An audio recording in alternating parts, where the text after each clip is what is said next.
군무원 국어 어렵다고요? 군무원제국닷컴으로 오세요. 안녕하세요. 군무원만 제대로 국어 송은영입니다. 여러분 잘 지내시고 있으시죠? 2021년 군무원 직렬별 선발 인원이 발표가 되었고요.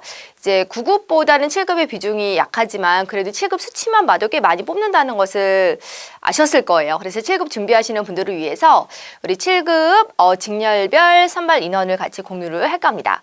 어떤 직렬을 지원하고 그리고 내가 저 숫자에 한 자리 차지해야겠구나라고 생각을 하고 있으실 텐데 전체적인 흐름을 좀 봐주시는 시간이었으면 좋겠습니다. 여러분 군무원 시험 공채 총 선발 인원을 보시면은 이제 9급에 비해서는 7급이 조금 뽑죠. 하지만 7급도 꽤 뽑죠. 국방부에서 117명, 그리고 육군에서 472명, 그리고 공군에서 56명, 해군에서 58명, 해병대에서 11명, 그리고 장애인에서 이제 7급에서 3명을 이제 국방부에서만 뽑게 됩니다. 그래서 이 전체적인 수치만 보셔도 내가 이 숫자의 한 자리를 꼭 차지해야겠구나라고 생각을 이제 해주시면 돼요. 여러분 행정직렬이 이제 가장 많이 뽑는데 이제 행정직렬 같은 경우 육군에서 가장 많이 뽑죠. 그래서 국방부에서 8명, 그리고 육군에서 116명이에요. 그리고 공군에서 12명, 해군에서 11명, 그리고 해병대에서 4명을 뽑게 됩니다. 그리고 이제 육군에서 역시 군수직렬 역시 가장 많이 뽑게 되는데요. 94명을 뽑죠. 국방부에서 군수직렬 없고요. 그리고 공군에서도 뽑지 않습니다. 해군에서 2명, 그리고 해병대에서 2명을 뽑게 되고요. 그리고 군사정보 같은 경우에는 이제 국방부에서 가장 많이 뽑습니다. 그래서 39명을 뽑게 됩니다. 그래서 안보사, 그리고 정보본부, 그리고 정보사에서 이렇게 각각 뽑게 되고요. 그리고 육군에서 22명, 그리고 공군에서 4명을 뽑게 되죠. 그리고 전개직렬 같은 경우 이제 해군에서 가장 많이 뽑죠. 근데 뭐 별 차이가 없습니다. 국방부에서 6명, 육군에서 뽑지 않고요. 그리고 공군에서 2명, 그리고 해군에서 7명을 뽑게 됩니다. 저희 지금 7급 직렬별 선발 인원 같이 공유하고 있습니다. 전자직렬 같은 경우에 육군에서 28명을 뽑고요. 그리고 공군에서 7명, 그리고 해군에서 5명을 뽑게 되고요.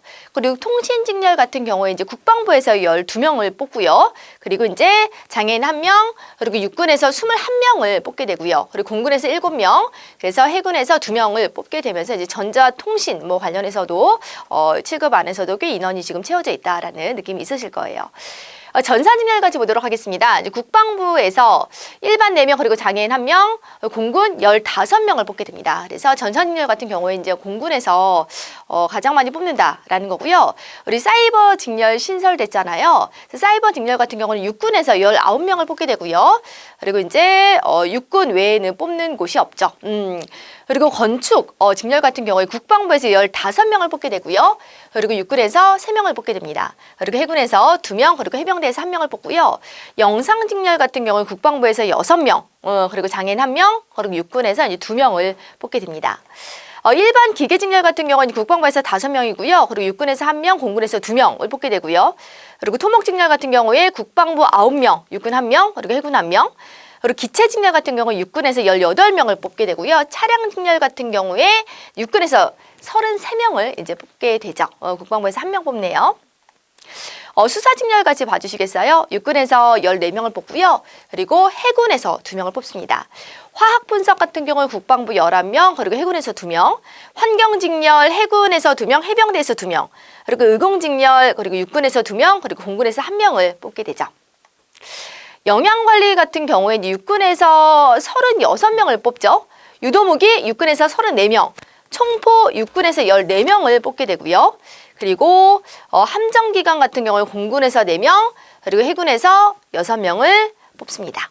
항공기관 같은 경우 육군에서 9명을 뽑네요. 그리고 항공보기 해군에서 2명, 그리고 항공지원 육군에서 1명, 그리고 선거 같은 경우 해군에서 6명을 뽑습니다. 선체 해군에서 4명, 그리고 시설 공군에서 2명, 그리고 지도 육군 2명, 그리고 금속 육군 2명을 뽑네요. 항해 같은 경우에 해군 2명이죠. 그리고 의무기록 같은 경우에 국방부 1명, 그리고 용접 같은 경우에 해군에서 1명, 그리고 물리분석 해군에서 1명을 뽑게 됩니다. 그래서 여러분들 뭐 1명, 2명, 1명, 1명 하는 거 보면은 내가 저 1명 안에 들 수 있을까라는 생각이 드는 거 사람이라면 당연합니다. 그런데 여러분 수치는 수치일 뿐이고요. 내가 이제 그 숫자 안에 들기만 하면 됩니다. 그래서 자기의 마음을 놓치지 않는 게 수험의 과정에서는 가장 중요한 것 같습니다. 있으니까 이제 뭐 단계와 절차가 진행이 될 때마다 이제 원서 접수도 거의 5월 7일 날 시작이 될 텐데 뭐 원서 접수 날이라고 해서 뭐 들뜨지 마시고 또 이렇게 뭔가 선발 인원이 발표가 되었다고 해서 또 하루 흔들리지 마시고 그냥 항상 좀 잔잔하고 차분하게 담담하게 공부를 해 나가실 수 있으면 좋겠습니다. 그러면 7급 지원하시는 분들도 제가 파이팅 외쳐드릴 테니까는 꼭 이 숫자 안에 들도록 우리 끝까지 한번 열심히 해보도록 해요. 파이팅!